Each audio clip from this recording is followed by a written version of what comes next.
Olá, pessoal da psicologia aplicada à prática profissional do técnico de enfermagem, mas que pode ser ampliado tranquilamente nas outras áreas técnicas da área de saúde.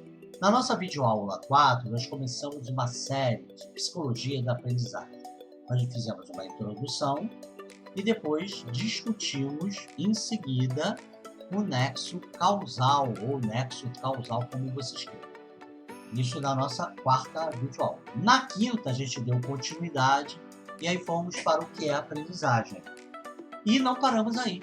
Deu bastante pano para mão para explicar o que era aprendizagem. A gente ainda tem mais coisas para aprender para responder essa pergunta aí, o que é aprendizagem. Então, nós vimos na outra videoaula que é o processo pelo qual as competências, habilidades, conhecimentos ou valores são adquiridos ou modificados como resultado de estudo, experiência, formação, raciocínio e observação.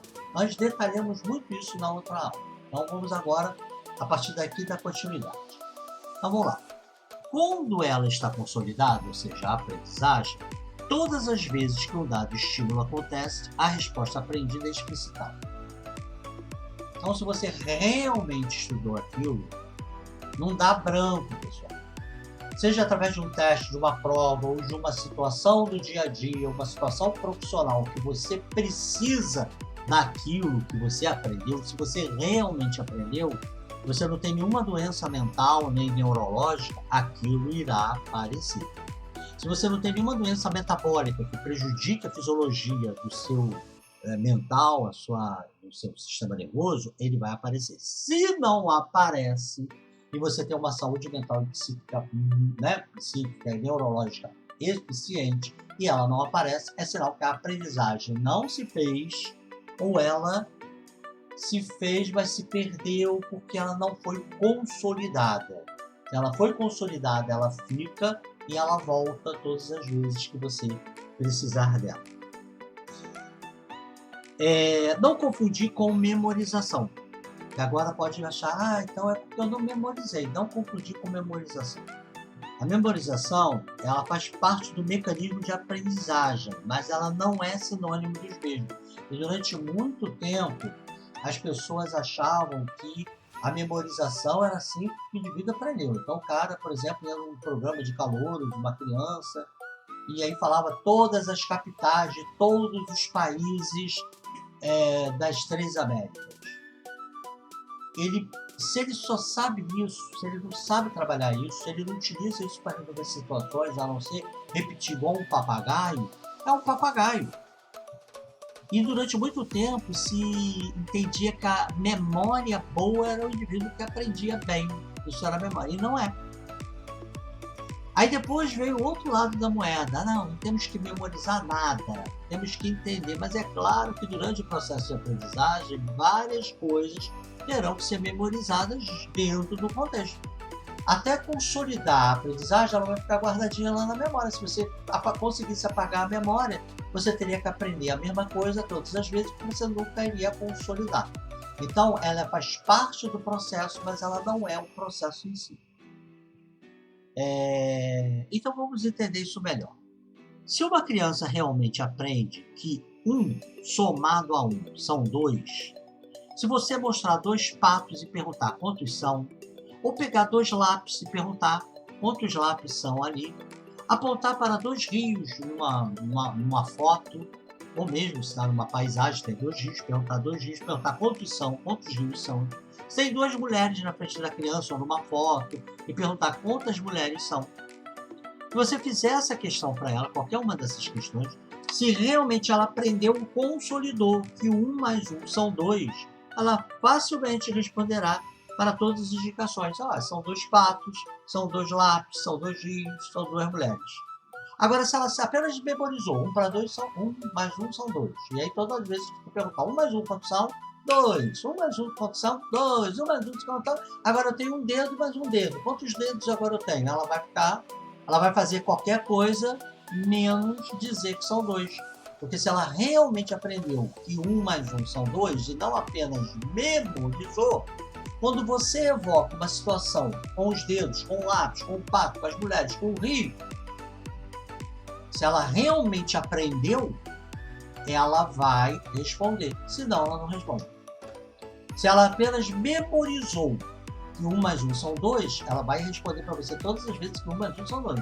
Mas não vai resolver nenhuma questão, não vai fazer analogias, não vai conseguir emparelhar nada, porque ela só apenas memorizou. Agora, se ela aprendeu, consolidou e memorizou o que ela aprendeu e consolidou, mas ela realmente aprendeu, todas as vezes, e não apenas memorizou, todas as vezes que tiver uma situação de coisas dobradas, ela vai saber que o número correspondente àqueles objetos são 2.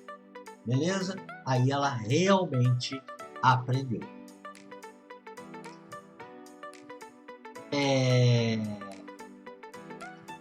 Isso porque ela não só memorizou, né? Porque se ela só tivesse memorizado, como eu falei, ela só iria repetir que 1 mais 1 são 2, 1 mais 1 são 2, 1 mais 1 são 2, mas não conseguiria transpor para as outras situações. Então fica claro que a memorização é necessária para aprender, mas não define a aprendizagem. O processo de aprendizagem é um ato contínuo e acumulativo, ou seja, todas as vezes que aprendemos algo novo, ele foi ancorado em conhecimento ou em conhecimento de conceitos anteriores, que é a partir das novas informações. Não sei se vocês se lembram, estudamos ciclos biológicos. Se você sabe que o ciclo menstrual é um ciclo, sabia, aprendeu que ele era um ciclo, mas tinha uma ideia muito fragmentada do que era, por que ele era chamado de ciclo. Quando você começa a estudar, seja porque via as características do ciclo biológico, que são as características, se você automaticamente ancorá-lo a um exemplo que você tinha, que não sabia nem exatamente por que ele era um ciclo, as coisas vão ficar muito mais claras. E geralmente a aprendizagem, ela vai ancorando em coisas, numa coisa ou em coisas que você sabia ou achava que sabia, pretensamente sabia. E aí você vai modificando, vai intensificando, vai ratificando, vai ampliando. E aí o seu grau de analogias vai aumentando, porque quanto mais aprende-se sobre um assunto, quanto mais profundidade de determinados assuntos, mais pontes com outros assuntos você faz, mais analogia você faz. Você tem um conhecimento muito raso, você não sabe fazer analogia nenhuma, comparar nada com nada. Isso é semelhante, não sabe fazer isso, não sabe fazer pontes com outras áreas, não sabe nem explicar de maneira profunda e ampla, né, as outras áreas. Você vai ter competência, se você realmente consolidou a aprendizagem, competência para resolver algumas coisas com aquele conceito, mas essa competência será limitada, será basiquinha, porque você tem uma informação precária disso. Então, a ancoragem ela vai ampliando. Você pode ancorar com uma coisinha pequenininha e aí vai ampliando, vai ampliando, vai ampliando, vai ampliando. Quanto mais você estuda aquilo, experimenta, observa, raciocina, mais vai ampliando essa ancoragem.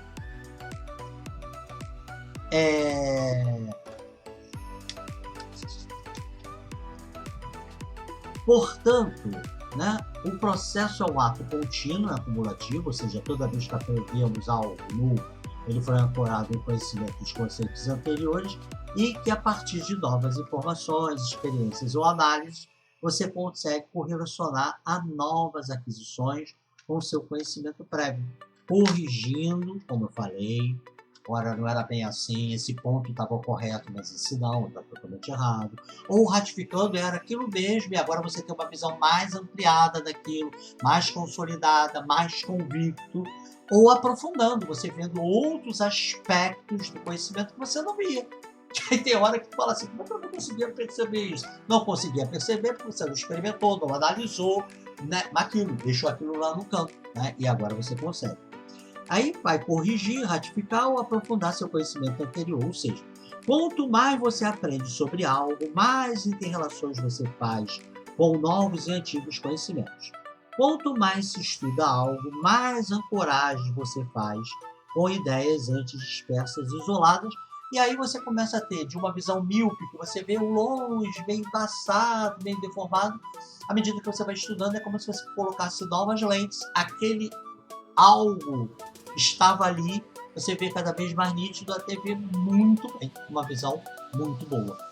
Então, por exemplo, vamos supor que você teve uma novela que estreou a televisão a cores dela, né? Aquela emissora produziu várias novelas em preto e branco, vários programas em preto e branco, e ela começou no mundo das cores lá em 74, uma telenovela colorida.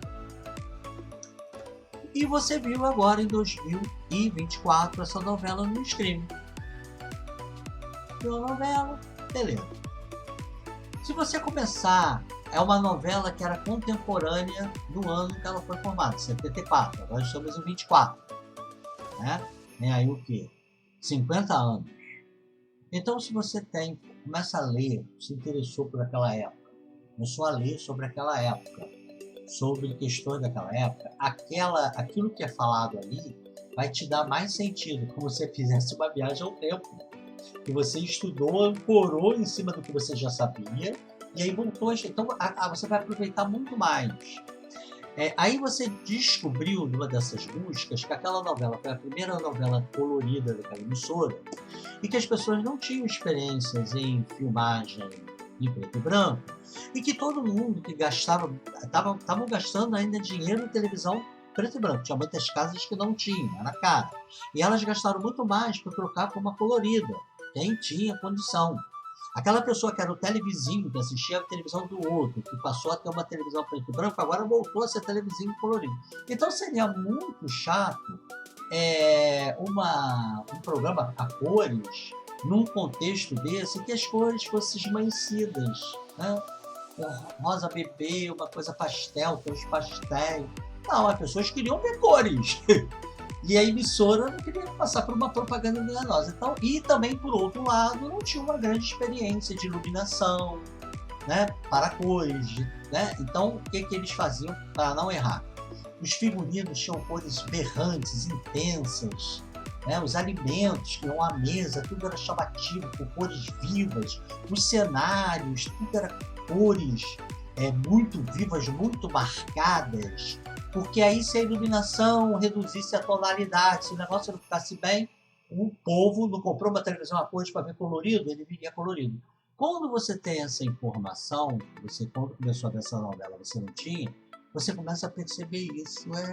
Olha, é como se você comece a subir, é igual quando tem alguma coisa no fundo do mar, do lago, do rio, que ele vai submergindo, aí você vê que está vindo alguma coisa ali, aí fica mais claro até aquilo aparecer. Aquilo sempre esteve ali, mas estava lá embaixo.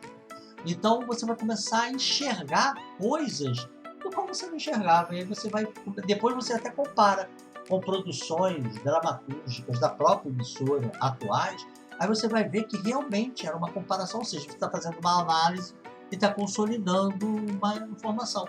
Isso é uma besteira? É uma besteira. Quando eu aprendi isso, parecia uma besteira, mas agora está me ajudando a vocês entenderem o que é aquela ancoragem, o que é aprofundamento. A mesma coisa, por exemplo, você vê uma obra de um artista pela beleza, etc. Se você sabe que movimento é aquele artista, qual a motivação daquela obra, o que significa aquela obra, quando você vai ver a mesma obra, você está vendo da mesma maneira, da mesma forma, mas não está. Fisiologicamente sim, mas mentalmente você tem informações que fazem você agora vê-la de outra maneira, apesar de ser a mesma obra. É essa beleza da aprendizagem e a importância da gente estar aprendendo sempre, né? Estar aprendendo sempre. Bem, em outras palavras, agora você via algo, convivia com algo, mas agora tem novas informações, estudou, experimentou, analisou, raciocinou, você enxerga de outra maneira. Você começa a perceber e dar atenção a coisas que você não valorizava na telenovela, você não valorizava naquela peça de arte, naquela obra de arte, você começa a ver detalhes que você não via. Uma vez eu fui uma palestra sobre semiologia, né, que é o estudo do exame físico, da anamnese, dos sinais e sintomas, como as doenças se expressam.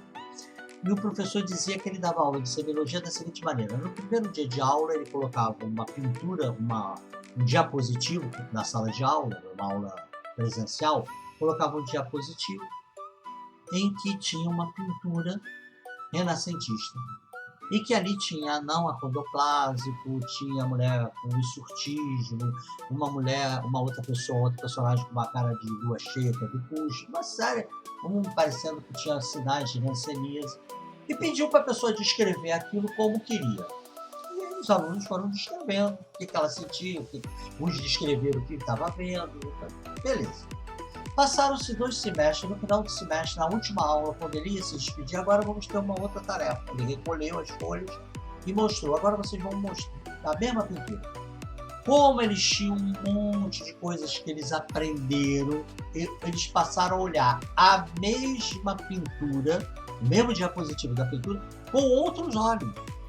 Ou seja, se acharam bonito, se acharam feio, se escreveram, eles continuaram fazendo isso, mas agora eles identificaram o anão acondroplásico,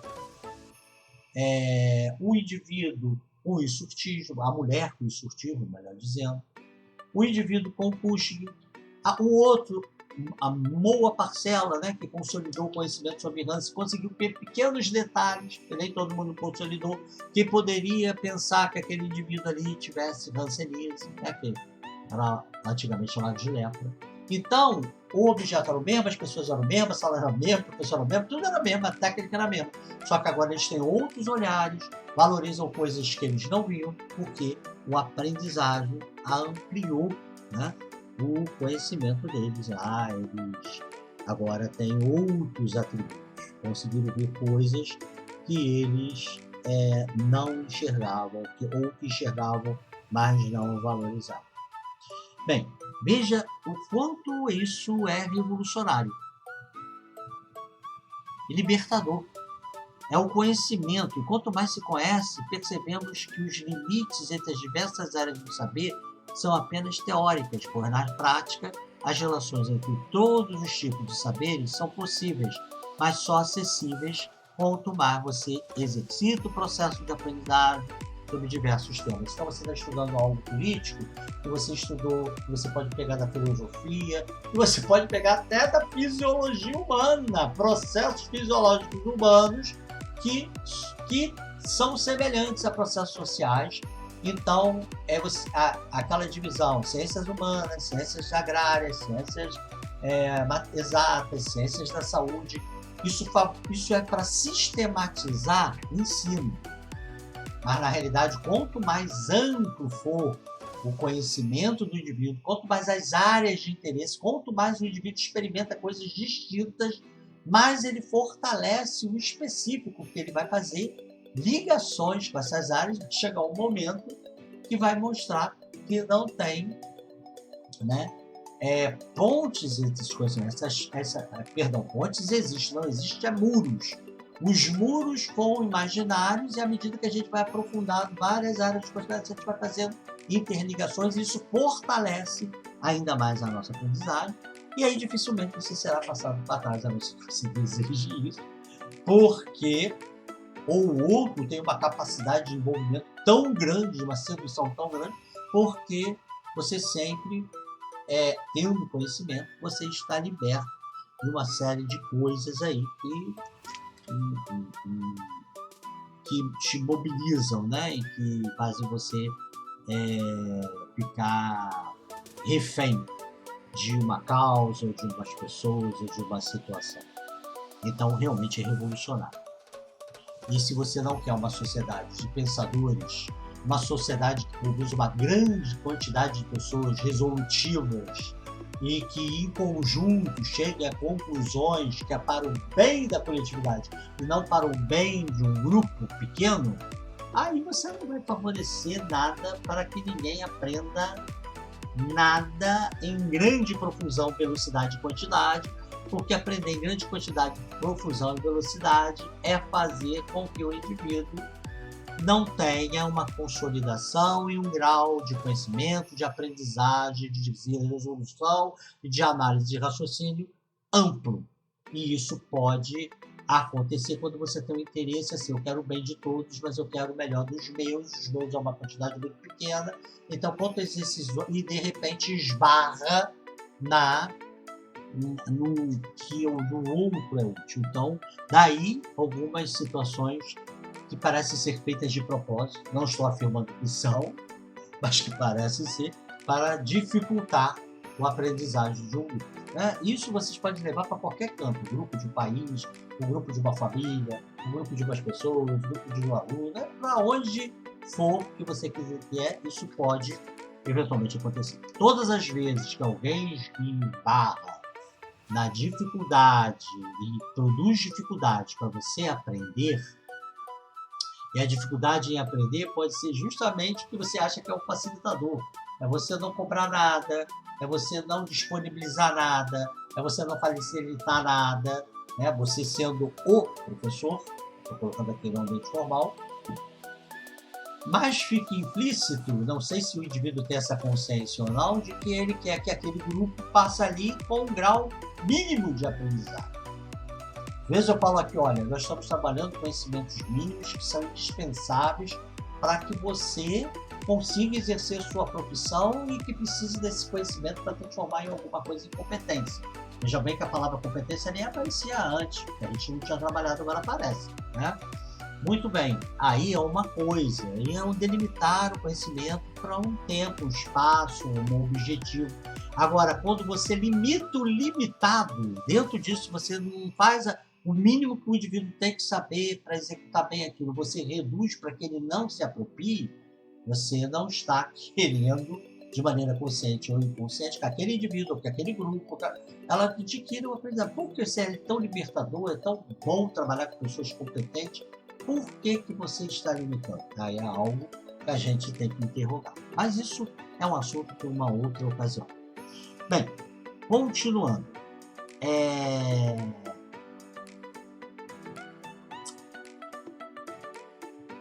O aprender se dá em espiral.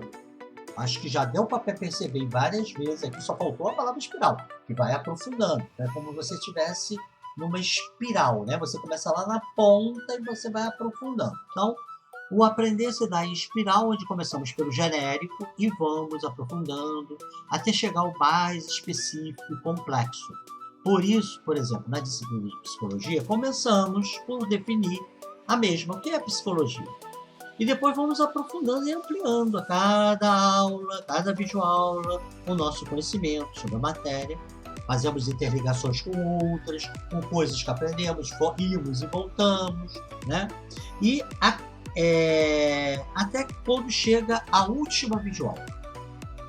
Aí quando chega, se a gente fez um estudo, vivenciamos, fizemos tudo corretinho e consolidamos a nossa aprendizagem e temos um raciocínio, nessa última videoaula nós teremos aprendido o suficiente para ancorar uma discussão, por exemplo, sobre relações interpessoais no técnico de enfermagem no contexto do trabalho e diversos cenários com o paciente. Então, você juntou tudo, trabalhou tudo, experimentou, raciocinou, analisou, memorizou os pontos que são necessários e aprendeu.